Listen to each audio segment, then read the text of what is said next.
तो हेलो दोस्तों, welcome back in my new video. तो एक बार फिर से मैं आप सभी लोगों का स्वागत करता हूँ हमारी एक और नई वीडियो में।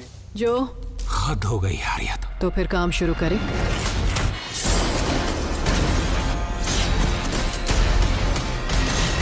तो गाइज यार, ये बात तो हम सबको पता है कि 2024 में नेटफ्लिक्स के ऊपर बहुत सारी मूवीज और वेब सीरीज रिलीज हुई है, लेकिन क्या हम में से हर किसी के पास इतना टाइम है कि हम इन सारी मूवीज और सीरीज को देख सके? बिल्कुल भी नहीं। लेकिन मैंने इन सारी मूवीज और सीरीज को देखा है, तो आज मैं आपको इन्हीं में से टॉप 10 बेस्ट मूवीज और वेब सीरीज के बारे में बताने वाला हूँ, जो कि 2024 में रिलीज हुई है। और सबसे अच्छी बात, ये सारी ही मूवीज आपको हाई क्वालिटी हिंदी डबिंग के साथ देखने को मिल जाएगी। वो है क्या?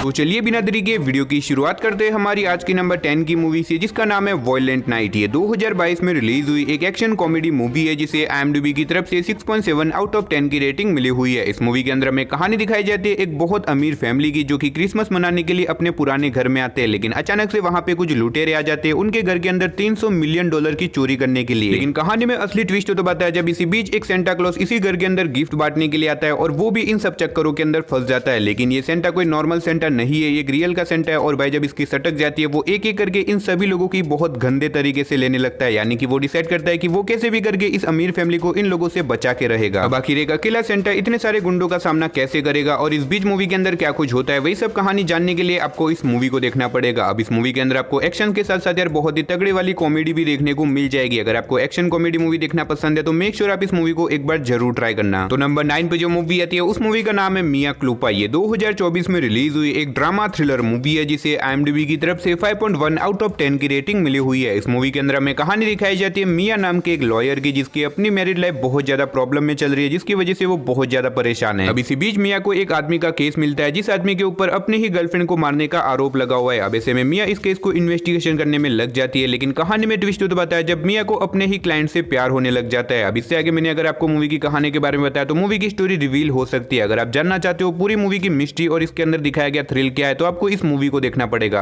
अब भले ही इस मूवी की IMDb रेटिंग थोड़ी सी कम हो सकती है, लेकिन अगर आप वन टाइम वॉच के लिए कोई मूवी देखना चाहते हो तो मेरे हिसाब से ये मूवी आपके लिए परफेक्ट रहेगी। तो नंबर 8 पे जो मूवी आती है, उस मूवी का नाम है लव डिवाइडेड। ये 2024 में रिलीज हुई एक रोमांस कॉमेडी मूवी है, जिसे IMDb की तरफ से 5.9 आउट ऑफ 10 की रेटिंग मिली हुई है। इस मूवी के अंदर हमें कहानी दिखाई जाती है वेलेंटिना और डेविड की, जो कि एक दूसरे के पड़ोसी होते हैं। और ऐसे में इन दोनों ही को शोर शराबा बिल्कुल भी पसंद नहीं होता, लेकिन इन दोनों के घर के पास में सिर्फ एक ही दीवार है, जिसकी वजह से इन दोनों की बातचीत होती रहती है और धीरे धीरे करके इन दोनों को आपस में प्यार भी होने लग जाता है। अब इससे आगे मूवी की कहानी में जो कुछ भी होने वाला है, वो सब जानने के लिए आपको खुद ही इस मूवी को देखना पड़ेगा। और इस मूवी के अंदर आपको कोई एक्शन वगैरह देखने को नहीं मिलेगा, ये एक सिंपल सी कॉमेडी ड्रामा मूवी है। तो अगर आपको इस तरह की कॉमेडी रोमांस ड्रामा मूवी देखना पसंद है तो मेक श्योर आप इस मूवी को वन टाइम वॉच के लिए एक बार ट्राई कर सकते हो। तो नंबर 7 पे जो मूवी आती है, उस मूवी का नाम है रेड आई। ये 2005 में रिलीज हुई एक मिस्ट्री थ्रिलर मूवी है, जिसे IMDb की तरफ से 6.5 आउट ऑफ 10 की रेटिंग मिली हुई है। इस मूवी के अंदर हमें कहानी दिखाई जाती है रेचल नाम की एक लड़की की, जो कि एक रेड आई नाम के प्लेन के अंदर ट्रैवल करने के लिए जाती है, और इसी बीच प्लेन के अंदर उसकी मुलाकात जैक्सन नाम के एक आदमी से होती है। अब ऐसे में धीरे धीरे करके इन दोनों के बीच में बातचीत बढ़ती जाती है, जिसकी वजह से ये दोनों अच्छे खासे फ्रेंड बन जाते हैं। लेकिन कहानी में ट्विस्ट तो बताया जब रेचल को पता चलता है कि जैक्सन असल में एक टेररिस्ट है और उसने रेचल को किडनैप कर लिया है उसके अपनी कुछ डिमांड पूरी करने के लिए। अब आखिर जैक्सन की वो सारी डिमांड क्या है और आखिर रेचल अपने आप को जैक्सन से कैसे बचाती है, वही सब कहानी जानने के लिए आपको इस मूवी को देखना पड़ेगा। अब मुझे पता है ये मूवी थोड़ी सी पुरानी है, लेकिन नेटफ्लिक्स के ऊपर ये मूवी हाल ही में हिंदी में रिलीज हुई है। अगर आपने नहीं देखा तो मेरे हिसाब से आपको इस मूवी को यार वन टाइम वॉच के लिए जरूर ट्राई करना चाहिए। तो नंबर 6 पे जो मूवी आती है, उस मूवी का नाम है रेबल मून पार्ट 2। ये 2024 में रिलीज हुई एक एक्शन साइफाई मूवी है, जिसे IMDb की तरफ से 6.6 आउट ऑफ 10 की रेटिंग मिली हुई है। अब अगर आपके पास नेटफ्लिक्स का सब्सक्रिप्शन है देन डेफिनेटली आपने इसके पार्ट 1 को देख रखा होगा, और अगर आपने इसके पार्ट 1 को देखा है देन डेफिनेटली आपको इसके पार्ट 2 को भी जरूर चेकआउट करना चाहिए। अब अगर बात करें इस मूवी की कहानी के बारे में, तो इस मूवी को देखने से पहले कंपलसरी आपको इसके पार्ट 1 को देखना होगा, जहां पे हमें कहानी दिखाई जाती है मदर वर्ल्ड के कुछ सोल्जर्स की, जो कि एक छोटे से गांव के ऊपर हमला कर देते हैं। अब आखिर इन सोल्जर्स ने इस गांव के ऊपर हमला क्यों किया और ऐसे में गांव वाले अपने आप को इन सोल्जर से कैसे बचाएंगे, वही सब कहानी जानने के लिए आपको इस मूवी को देखना पड़ेगा। अब देखा जाए तो ये दोनों ही मूवी बहुत ही ज्यादा कमाल की होने वाली है, लेकिन इसके सेकंड पार्ट के अंदर आपको भर भर के एक्शन देखने को मिल जाएगा। तो अगर आपको इस तरह की स्टार वॉर जैसी एक्शन साइफाई मूवीज देखना पसंद है तो मैं आपको पर्सनली रिकमेंड करूंगा कि आप इन दोनों ही मूवी को एक बार जरूर ट्राई करना। तो नंबर 5 पे जो मूवी आती है, उस मूवी का नाम है 60 मिनट। ये 2024 में रिलीज हुई एक एक्शन स्पोर्ट मूवी है, जिसे IMDb की तरफ से 5.7 आउट ऑफ 10 की रेटिंग मिली हुई है। इस मूवी के अंदर हमें कहानी दिखाई जाती है ओक्टा नाम के एक आदमी की, जो कि एक MMA फाइटर है और ऐसे में ओक्टा की एक छोटी सी बेटी है, लेकिन किसी रीजन की वजह से ओक्टा और उसकी वाइफ का डिवोर्स हो जाता है। लेकिन कहानी में ट्विस्ट तो बताया जब एक दिन ओक्टा को अपनी एक्स वाइफ का कॉल आता है, जो कि उसे बताती है कि अगर उसे अपनी बेटी से मिलना है तो उसे 60 मिनट में अपनी बेटी के पास पहुंचना होगा, और अगर उसने ऐसा नहीं किया तो वो अपनी बेटी से कभी भी नहीं मिल पाएगा। अब ऐसे में ओक्टा निकल जाता है अपनी बेटी को मिलने के लिए, लेकिन इसी बीच कुछ बहुत ही खतरनाक लोग ओक्टा के पीछे पड़ जाते हैं उसे रोकने के लिए। अब ऐसे में ओक्टा इन सभी लोगों का सामना करके क्या अपनी बेटी से मिल पाएगा या फिर नहीं, वही सब कहानी जानने के लिए आपको इस मूवी को देखना पड़ेगा। अब अगर आप एक ऐसी मूवी देखना चाहते हो जिसके अंदर आपको सिर्फ और सिर्फ नॉन स्टॉप एक्शन ही एक्शन देखने को मिले, तो मेरे हिसाब से यार डेफिनेटली आपको इस मूवी को जरूर ट्राई करना चाहिए। तो नंबर 4 पे जो मूवी आती है उस मूवी का नाम है दी वॉक। ये 2015 में रिलीज हुई एक एक्शन थ्रिलर मूवी है जिसे IMDb की तरफ से 7.3 आउट ऑफ 10 की रेटिंग मिली हुई है। इस मूवी के अंदर हमें कहानी दिखाई जाती है फिलिप नाम के एक आदमी की, जिसका बचपन से एक सपना होता है दो बहुत बड़े टावर के बीच में एक छोटी सी रस्सी के ऊपर चलने का। लेकिन फिलिप अपना ये सपना पूरा नहीं कर सकता क्योंकि ये काम करने के लिए उसे कहीं से भी परमिशन नहीं मिलने वाली। लेकिन ऐसे में फिलिप डिसाइड करता है कि वो कैसे भी करके इलीगल तरीके से अपना ये सपना पूरा करके रहेगा। तो ऐसे में वो निकल जाता है अपने इस सपने को पूरा करने के लिए। ऐसे में क्या फिलिप दो बिल्डिंग के बीच में एक छोटी सी रस्सी के ऊपर चल पाएगा या फिर नहीं, और इस बीच मूवी के अंदर जो कुछ भी होता है वो सब कहानी जानने के लिए आपको इस मूवी को देखना पड़ेगा। भले ही मूवी की स्टोरी आपको सुनने में नॉर्मल लगे, लेकिन मूवी के अंदर आपको काफी कमाल का थ्रिल एक्सपीरियंस करने को मिलेगा, जो कि आपको मूवी की स्टार्टिंग से लेके एंड तक पूरा बांध के रखेगा। तो नंबर 3 पे आपको कोई मूवी नहीं बल्कि एक बहुत ही कमाल की वेब सीरीज देखने को मिलने वाली है जिसका नाम है क्रॉक्स। ये 2024 में रिलीज हुई एक थ्रिलर ड्रामा सीरीज है जिसे IMDb की तरफ से 7 आउट ऑफ 10 की रेटिंग मिली हुई है। इस सीरीज के अंदर में कहानी दिखाई जाती है कुछ चोरों की, जो कि एक बहुत ही कीमती सिक्के को चुराने का प्लान बनाते हैं। अब ऐसे में ये लोग मिलकर उस सिक्के को चुरा तो लेते हैं, लेकिन कहानी में ट्विस्ट तो बताया जब इसी बीच ये लोग एक बहुत बड़ी प्रॉब्लम में फंस जाते हैं, क्योंकि इन्होंने जिस आदमी का सिक्का चुराया था वो असल में कोई नॉर्मल इंसान नहीं है, बल्कि वो एक बहुत बड़ा गैंगस्टर है, जो कि अब इन लोगों के पीछे पड़ जाता है इन्हें जान से मारने के लिए। तो अब आखिर ये लोग अपने आप को उस गैंगस्टर से कैसे बचाएंगे और आगे सीरीज में इनके साथ क्या कुछ होने वाला है, वही सब कहानी जानने के लिए आपको इस सीरीज को देखना पड़ेगा। यकीन मानो यार, पर्सनली मुझे ये सीरीज बहुत ही ज्यादा कमाल की लगी थी, इसीलिए मैं आपको रिकमेंड करूंगा कि आप इस सीरीज को यार एक बार तो जरूर ट्राई करना। तो नंबर 2 पे भी आपको एक वेब सीरीज देखने को मिलने वाली है जिसका नाम है एंट्रेसाइट। ये 2024 में रिलीज हुई एक मिस्ट्री थ्रिलर सीरीज है जिसे IMDb की तरफ से 7 आउट ऑफ 10 की रेटिंग मिली हुई है। इस सीरीज के अंदर में कहानी दिखाई जाती है रोमियो नाम के एक लड़के की, जो कि एक छोटे से टाउन के अंदर रहता है, जहाँ पे अचानक से बहुत सारे लोगों की एक के बाद एक मौत होने लग जाती है। लेकिन कहानी में ट्विस्ट तो बताया जब एक दिन अचानक से रोमियो के पेरेंट्स के साथ साथ और भी बहुत सारे लोग मिस्टीरियस तरीके से गायब होने लगते हैं। अब ऐसे में रोमियो और उसके फ्रेंड मिलकर निकल जाते हैं अपने पेरेंट्स को ढूंढने के लिए। अब आखिर वो क्या अपने पेरेंट्स को ढूंढ पाएंगे या फिर नहीं, और इस टाउन के अंदर ऐसा तो कौन है जो कि सारे लोगों को मार रहा है, वही सब मिस्ट्री से भरी हुई कहानी जानने के लिए आपको इस सीरीज को देखना पड़ेगा। और ये एक लिमिटेड सीरीज है, तो अगर आपको भी मेरी तरह मिस्ट्री से भरी हुई सीरीज देखना पसंद है तो आप इस सीरीज को वन टाइम वॉच के लिए ट्राई कर सकते हो। तो फाइनली नंबर 1 पे आपको 2024 की one of the best web series देखने को मिलने वाली है जिसका नाम है 3 बॉडी प्रॉब्लम। ये 2024 में रिलीज हुई एक एक्शन साइफाई सीरीज है जिसे IMDb की तरफ से 7.7 आउट ऑफ 10 की रेटिंग मिली हुई है। अब अगर बात करें इस सीरीज की कहानी के बारे में, तो यहाँ पे मैं आपको इस सीरीज की कहानी के बारे में बता के आपका मजा खराब नहीं करूंगा, क्योंकि अगर मैंने आपको यहाँ पे इस सीरीज की कहानी के बारे में बता दिया तो इसकी स्टोरी रिवील भी हो सकती है। लेकिन इस सीरीज के अंदर आपको टाइम ट्रैवल के साथ साथ बहुत ही कमाल का एक्शन और ऐसी ऐसी चीजें एक्सपीरियंस करने को मिलेगी जो आज से पहले आपने किसी भी मूवी या सीरीज के अंदर नहीं देखी होगी। तो बस यही थी हमारी आज की टॉप 10 2024 की बेस्ट नेटफ्लिक्स मूवीज और वेब सीरीज। वैसे आपने इनमें से कौन सी मूवी या सीरीज देख रखी है या फिर कौन सी देखने वाले हो, कमेंट बॉक्स में जाके जरूर बता देना। तो चलिए उसी के साथ हमारी आज की वीडियो को इधर ही खत्म करते हैं, मिलते हैं और किसी नई वीडियो के साथ, तब तक के लिए टाटा बाय बाय।